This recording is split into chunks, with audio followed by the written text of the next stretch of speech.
Good morning. You're James Lofton. Yes, ma'am.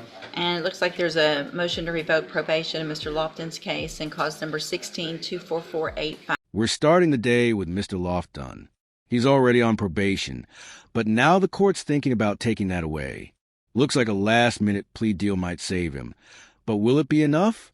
And what is the announcement? Your Honor, the announcement is the state just made us a plea offer is that I believe we're probably going to take that if we could reset it for a date certain to do that, as I need to wrap up a misdemeanor case. He needs to get his affairs in order, because I believe it's an offer by ISF.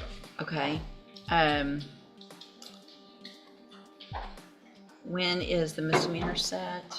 Misdemeanor has just been reset.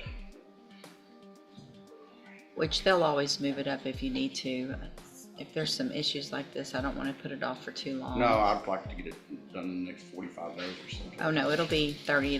That's fine. We're talking 2 or 3 weeks. Yeah, well, that's fair with me. When am I not? Do I have a day I'm not here coming up? No. Okay. I've got a trial in Hardin County the week of the 18th of August. All right, we're going to reset it to August 4th. That's 2 weeks for a plea on that motion. Okay. All right? Thank you. We'll see you back then. We'll see you back in 2 weeks, sir. Next in line, Alexander Thornton, accused of using someone else's credit cards. The state's offering a plea deal, but will he play ball or push his luck in court? Alexander Thornton, and Mr. Thornton is charged with fraudulent use or possession of credit or debit cards in cause number 240323. And what is the announcement? Your Honor, the state just made us a plea offer in that case, is that we're working on getting it back time. Is that we should be able to give the court an answer, and if we could just reset it for the same date that we're setting this other plea, we'll do one thing or another with it, either put it on trial. Okay, you're good. All right, because I know you haven't been on this one very long, No. but you'll be good in 2 weeks. Yes. All right. One way or another, we'll decide whether Okay. we're going to need to be on the trial docket or. All right, we'll reset it a couple of weeks. Mr. Thornton, stay in touch with Mr. Barrington so you can visit about the case, and then we'll get an announcement at the next. We'll get an announcement at the next court date. You're free to go. Here comes Dustin Drake, just finished addiction treatment. His attorney wants one last delay, hoping recovery will soften the court's stance. But the judge's patience, it's wearing. Sir, you're Dustin Drake. God bless you. And this is 242420. Mr. Lane, what is the announcement? Your Honor, the court has allowed me at least one announcement. Mr. Drake has been in treatment for many months. He's recently got out of treatment.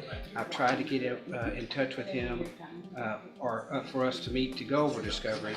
However, I've sent a really good mitigation packet. It's not really our intention to go to trial to Mr. Nichols last week about his recovery and all.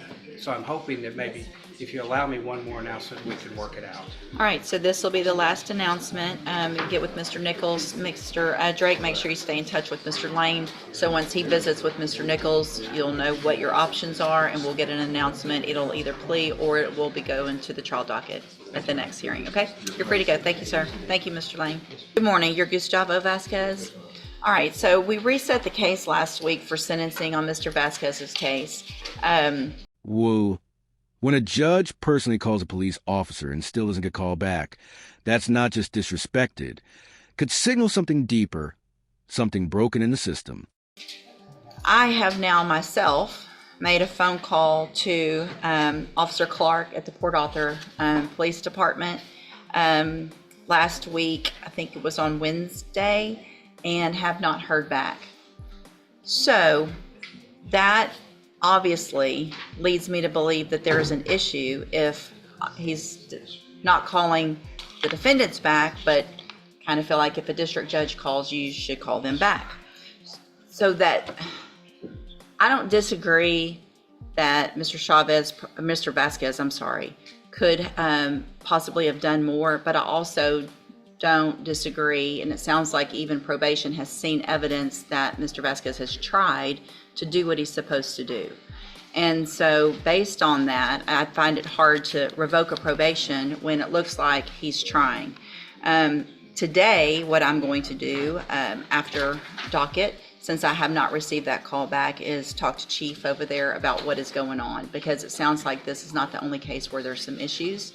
I also know that I think Jody tried to call, correct, and also gave an email address, and did not get a response either from probation from this Officer Clark. So that being said, what I'm inclined to do, because that is really the primary allegation, is continue the probation and have Mr. Vasquez continue to try, obviously, to register, but potentially maybe go on a higher caseload so that he has to report more. If we can't get that done for some amount of time, at least he'll be reporting to you more often and things like that. Is there anything else that you can think of that would be appropriate at this point? We're about to talk also about treatment and some stuff like that. Okay, so Mr. Vasquez, obviously there's an issue with the reporting, but I still have some concerns because Dr. Asteris mentioned that your progress is below average and needs improvement, and that is not going to be acceptable after today. Do you understand? So you're going to do everything you're supposed to.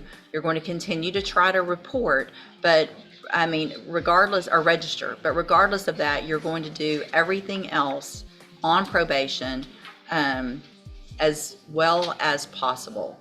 And below average and needs improvement is not going to be acceptable. It's just not. So what I'm going to do is, again, find that you entered your plea of true to count 2 freely and voluntarily. Find that count true. Find sufficient evidence to find you guilty. And revoke your probation. I'm not going to do that. I'm going to continue that probation. You're going to be moved to a different case. Mr. Vasquez is getting one last shot. The judge isn't revoking probation today, but she's making it clear, step out of line again, and next time there won't be mercy. More often, at least for some amount of time until all of this gets worked out, okay? The concerns that I have are with you, and then I have just as big concerned with what's going on over there, because these are cases where obviously we need to know where everybody is, and if we don't have someone taking care of that in that office, then I think the community is at risk over there. And so I'm gonna work on that separately. Let's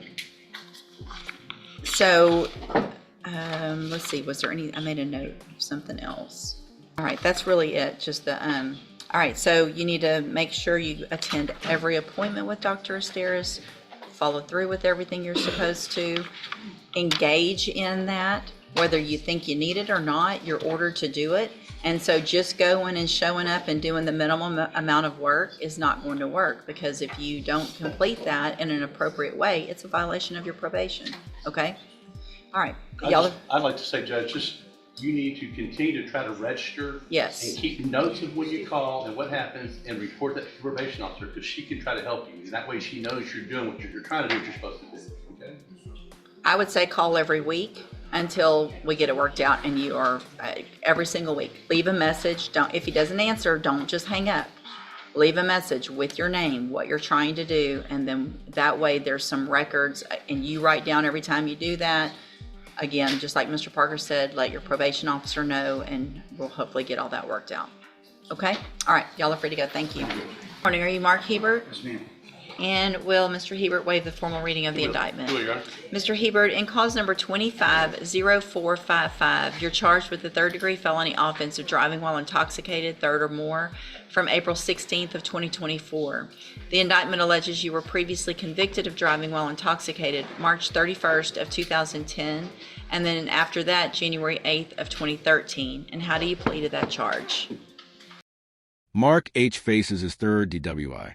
That's a serious felony. Now, the plea deal offers probation, but 5 years in prison are hanging in the balance. One wrong move, and it's game over. Prior convictions true? Yes. Did you enter your plea of guilty and true freely and voluntarily? And because you actually did what they've charged you with? Speak up, yes. Yes, I'm sorry. And I have here on the computer some documents that have your signature on them that the state has marked as exhibit number 1. Before you signed these, did you go over them with Mr. Parker? Yes. Do you fully understand them? Yes, ma'am. And do you understand, if I follow the agreement that you've made with the district attorney, that you'll be waiving or giving up any right to appeal? Yes, ma'am. And it looks like the agreement that you reached is for a 5-year term in prison, but that would be probated for 5 years. You'd be on probation. There would be a $1,000 fine, and you would be required to follow all of the rules and conditions of probation. Also, it looks like there would be a This one, dismissal, misdemeanor. a misdemeanor, what kind of case? It's harassment. Okay, I actually have the cause number now.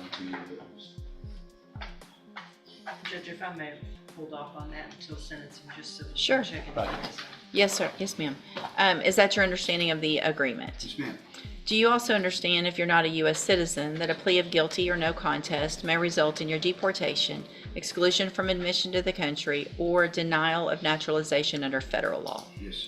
State tenders number No one. objection. It's admitted. Is there any evidence that Mr. Hebert's not competent? No, Your Honor. All right, sir, I'm going to find that you entered your plea of guilty freely and voluntarily, find that you're mentally competent and understand the nature and the consequences of that plea, find sufficient evidence to find you guilty. However, I'm going to reset your case so that the probation department can do a pre-sentence report.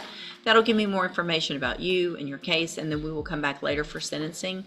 You need to stop and talk to probation on your way out of the courtroom today, and she's sitting at that desk right there. All right, we'll see you at sentencing. Thank you. Good morning. Imagine your future depends on a video and it won't even play. That's the nightmare Mr. Van Wright's attorney is living in a courtroom. Tech troubles can cost you big. Looks like there is an MTRP as well as a new case in cause number 242485 and 15-23582. And what is the announcement? Judge, I'm asking for 30 days only because there's a video that is not formatted correctly and I'm trying to watch it, and according to the state it's a pertinent video that I really need to see. Okay, I'm going to reset it. Make sure you work on that early so that we're not figuring that out on the day of court. I am, Judge. Mr. Van Wright, if you'll stay in touch with Mr. Mitchell, once he gets all that worked out, the technology part, you can go in, watch that with him. That way you'll be better equipped to make an announcement at the next court date. And if I have to, Judge, I'll get Mr. Smith to go watch it in his office if I need to. Okay, perfect. Thank you. All right, thank you. Morning. Are you Alexis Bourgeois Cooper? And will your client waive the formal reading of the indictment? She will. All right, Ms. Bourgeois Cooper, in cause number 241296, you're charged with the state jail felony offense of theft of property from April 8th. Last up, Miss Cooper charged with felony theft. She's pleaded guilty, but her sentence is still a mystery. Jail time, probation. The judge holds all the cards. And how do you plead to that charge? Are you pleading guilty freely and voluntarily? And are you pleading guilty because you actually did what they've charged you with? I have here on the computer some documents that have your signature on them that the state has marked as exhibit number 1. Before you signed these, did you go over them with Mr. Lane? And do you fully understand them? And do you understand, if I follow the agreement that you've made with the district attorney, that you'll be waiving or giving up any right to appeal? And it looks like the agreement that you've reached is for a cap of 12 months in the state jail prison, which means you're leaving your punishment up to me. I can give you 12 months in the state jail prison. I can give you less. I can give you probation. It all depends on the information I get when we come back for sentencing. You have an absolute right to have a jury come in and determine 2 things. The first would be to decide if you're guilty or not. And then if they found you guilty, you could leave your punishment up to them. If we go forward this way, you're waiving that right and you're leaving it up to me. Do you understand? And as long as I don't give you more than 12 months in state jail prison, you're waiving any right to appeal. You understand that as well. Also, do you understand, if you're not a U.S. citizen, that a plea of guilty or no contest may result in your deportation, exclusion from admission to the country, or denial of naturalization under federal law? State tenders number 1. No objection, Your Honor. It's admitted. Is there any evidence that Ms. Bourgeois Cooper is not competent? No. All right, ma'am, I'm going to find that you entered your plea of guilty freely and voluntarily.